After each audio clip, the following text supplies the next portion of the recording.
So, Apple decided to release a big Final Cut Pro update on a day when I'm away from home and don't have any of my stuff. But I still wanted to get a video out because there are a couple big features in this update that I know I've been waiting for, and I imagine other iPad creators have also been waiting for.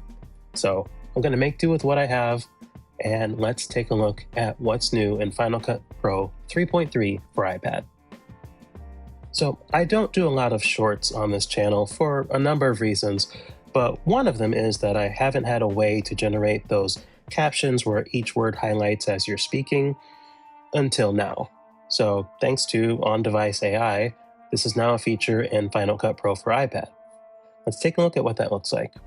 I'll go into an old project here. And depending on when you've last opened it, the media analysis step may run here to analyze your video clips.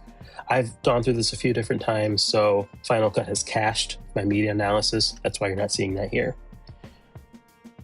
So after that step is done, you can pick one of the clips in your timeline, right-click it or tap and hold to bring up the context menu, and you'll see there's now a Generate Captions option in the menu. You can generate captions clip by clip if you want. And of course, to me, it's more useful to generate clips for the entire timeline. So I'm gonna select all here, right-click again, and say Generate Captions. And this is powered by on-device AI, which is going through using all of the data it's indexed about my video, processing that, and that'll take about a minute or so here, but it'll obviously depend on the length of your video. And there we go. I have captions for my video across the entire timeline. And that didn't take very long at all.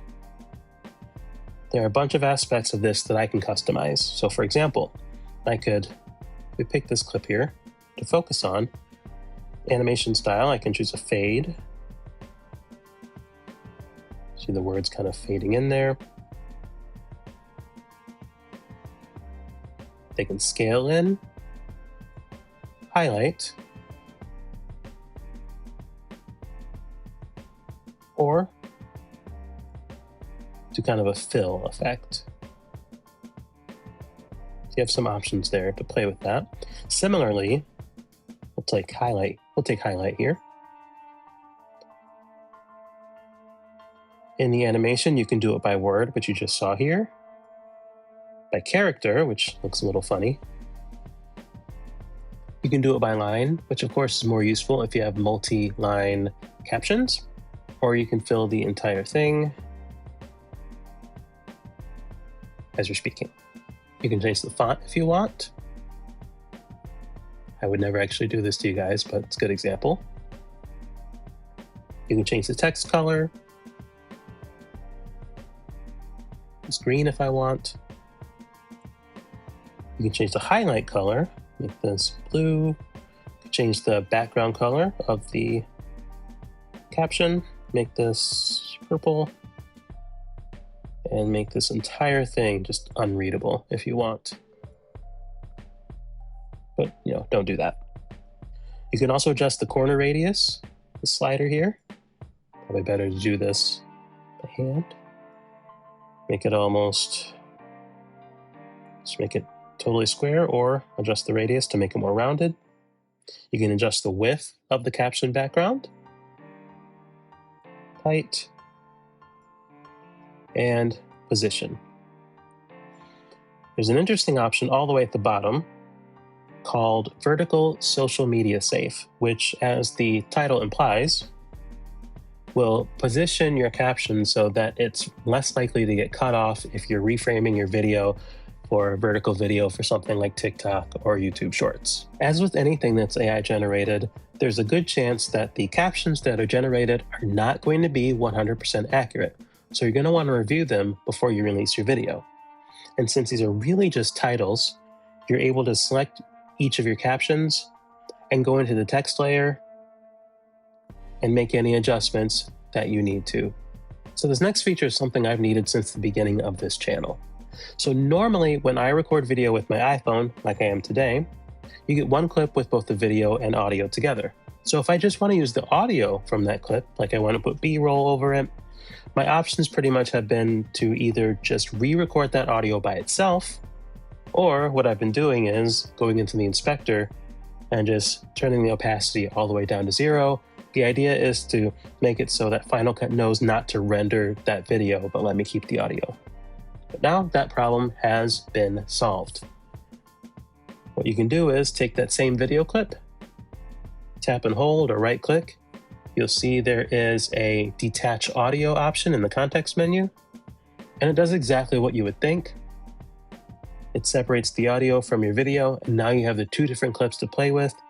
I can get rid of the video clip if I don't actually need it and just use the audio, which is something that feels way overdue, but I'm not complaining because it's finally here and this is going to save me so much time in my editing. Next, I want to look at the edit detection feature. Now, this is something I don't completely understand the use case for. I guess maybe you have, I don't know, the output from a video, but you don't have the project and you want to get some clips from it easily. I'm not sure. We'll show it to you anyway. So I'm going to pull in the output from one of my last videos into a project here. I'll drag it into the timeline. And then, like you would expect, you can tap and hold or right click. And there's an option here for detect edits. I'm going to go ahead and tap that. Now, this is a longer video, so this is going to take some time, but the on-device AI is going to go through the video and using what I'm assuming is metadata that Final Cut embeds in the file when it exports, it's going to find the individual clips that I use to assemble the video and break those apart. And we will see that in just a minute here. Okay, and now that is done, and you can see in the timeline here, it's broken down the individual clips from this video. Now, I don't have my SSD with my project backups on me, so I can't 100% say that this is accurate, but it looks pretty accurate to the way that I put my videos together. So if I wanted to grab this clip, for example, randomly out of this video and do something with it, I guess now it's really easy to do that. Rounding out the new features in this update, we have some new keyboard shortcuts. And while I do believe that Final Cut Pro for iPad was designed for touch, and that is the best way to use it, and that's the way I mostly use it, if you want to use a keyboard and hook it up to your monitor and use it that way, you should be able to. There are a number of new keyboard shortcuts here that you can play with. Willing to bet that a lot of people haven't even explored the existing ones, but some new ones that I see that I'll call out real quick. Of course, there are shortcuts for the new features like edit detection and detaching audio. There's keyboard shortcuts for adjusting the volume by 1 decibel in either direction. There's a shortcut for expanding or collapsing the jog wheel, if that's a thing you want to do. A shortcut for reordering the entire timeline. Not sure why you'd want to do that, but that's a thing. You get the idea. So, additional keyboard shortcuts. The other thing Apple called out in the release notes were new creator themes. And what I think they actually mean here is really just some additional content. If you go into the content and effects section in Final Cut, there's just a new batch of stuff. They usually put some new stuff in with each update. Sometimes I think they sneak things in between updates. But so if you go kind of section by section here, there's a new punch in effect here. If I were to drag this on this video, we'll see what that looks like. I think that's just like a quick zoom. Yeah. Which is actually a thing I've needed because I know a lot of people use that effect and I need to get with the times here. So that's what that is. If we come back out here, I don't think there were any new transitions, and Apple's usually pretty good about noting the new items they're adding.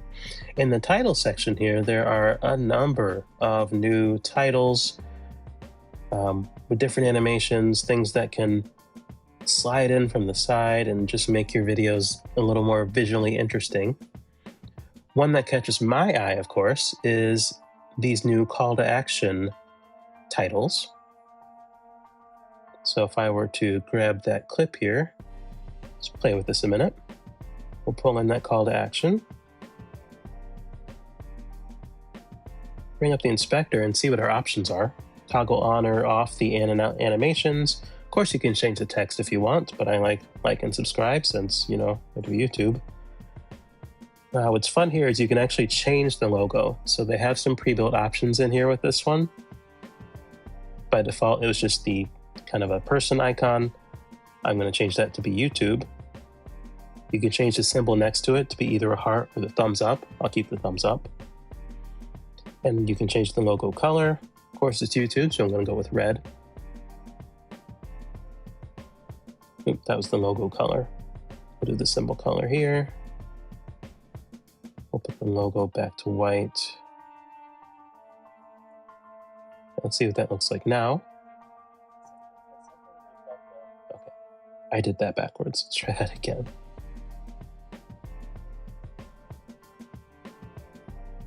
There we go. That's what we expected. Yeah, something like that. So I haven't had a fancy like and subscribe title like a lot of channels have, and now I can use this and look a teeny tiny bit more professional than I do. But lots of great titles to explore here for your videos.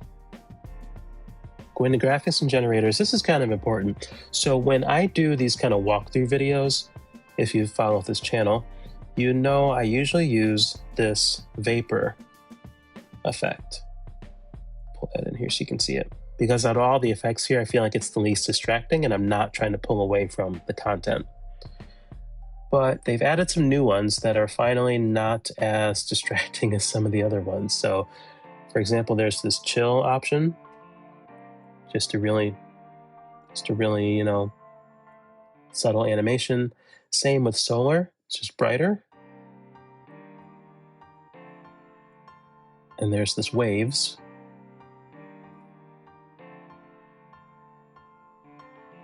Just more options that for me are nice just because, something like, I don't know, Nebula.